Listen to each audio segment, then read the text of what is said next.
जब मैं कमरे में दाखिल हुई तो मुझे ये मालूम नहीं था कि मेरा भाई आसिफ, जो इस वक्त खुद को राहत और सुकून दे रहा है, हाथ में एक मोबाइल लिए हुआ है और दूसरे हाथ से अपना खेल रहा था।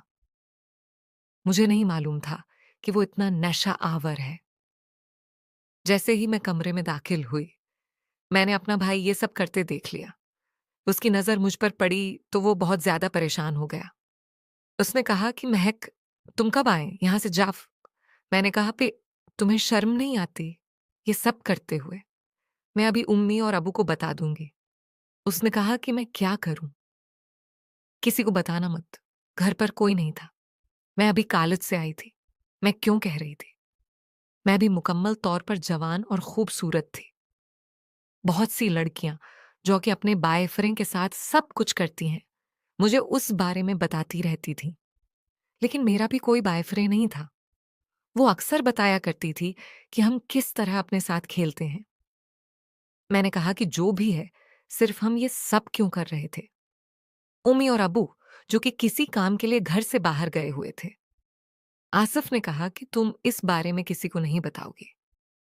मैंने कहा कि जो कुछ तुम ये सब कर रहे हो, मुझे भी तुम्हारे साथ यही सब करना है। मैं अभी जवान हूं, खूबसूरत हूं।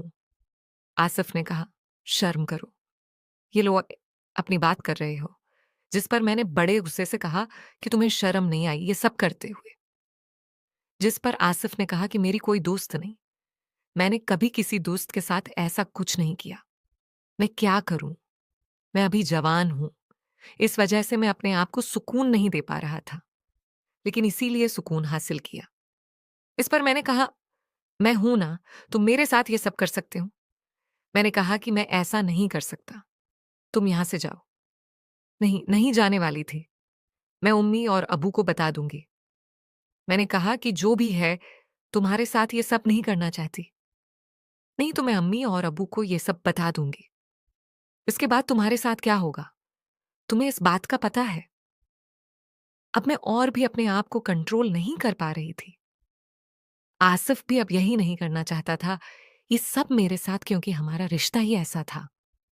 लेकिन मैंने उसे अब इतना मजबूर कर दिया था कि अगर वो मेरे साथ नहीं देता तो वाकई में उम्मी और अबू को बता देती, क्योंकि अम्मी और अबू का गुस्सा बहुत ज्यादा था।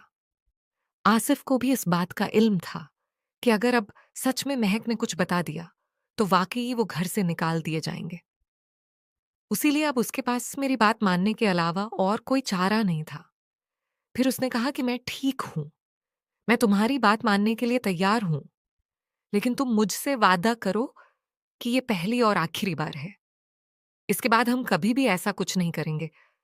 मैंने कहा कि ठीक है, ठीक है। तुम परेशान क्यों हो रहे हो? जो भी होगा जल्दी करो। मैं इंतजार नहीं कर सकती। और फिर क्या हुआ, हम दोनों के दरमियान लेकिन सही तरह से खेल नहीं पा रहे थे। मैंने कहा कि रखो, मैं अभी आती हूं। कुछ देर बाद मैं कमरे में गई। वहां से मैंने लोशन लाया। लोशन का इस्तेमाल करती हूँ। ये बहुत ही प्यारा था और अक्सर खेलने में मदद करता था। मैंने जब उसे दिया तो उसने कहा कि ये क्या है? मैंने कहा कि तुम देख लो, अब भी तुमसे काम ना हो पाए तो फिर समझ गया। मैंने कहा कि जो भी है, जल्दी करो।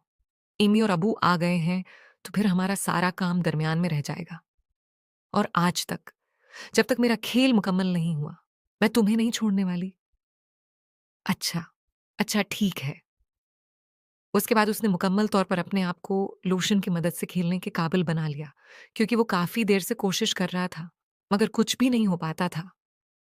अब उसने थोड़ा सा अपने हिसाब से खेलना शुरू किया और उसको थोड़ा सा आइडिया हो गया था कि इस तरह दिया जाता है। इसके बाद जैसे ही वो अपने मकसद में कामयाब हो गया, मुझे बहुत ज्यादा तकलीफ हो रही थी। मैंने कहा कि आसिफ रखो। उसने कहा कि नहीं, अब उठने का वक्त नहीं है। मैंने उसकी बहुत कोशिश की रोकने की।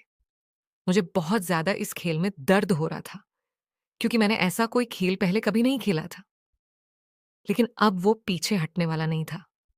कुछ देर बाद मैं भी अब इस काम में काफी आराम से खेल रही थी। इस काम में तजर्बा हासिल कर चुकी थी। मेरी आंखों से आंसू आने शुरू हो गए थे।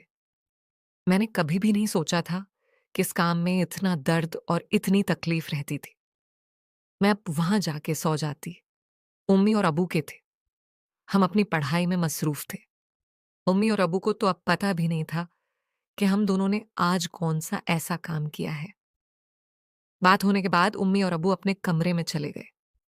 अब वो अक्सर अपने साथ जब भी होते तो वो भी खेलते थे, जिसकी वजह से उनके कमरे से कुछ ना कुछ आवाजें आती रहती थी।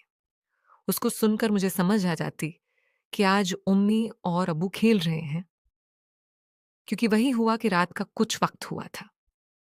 मैं पानी पीने के लिए निकली तो मैंने उम्मी और अबू के कमरे से अजीब व गरीब सी आवाजें सुने और अबू आज अपना काम कर रहे हैं।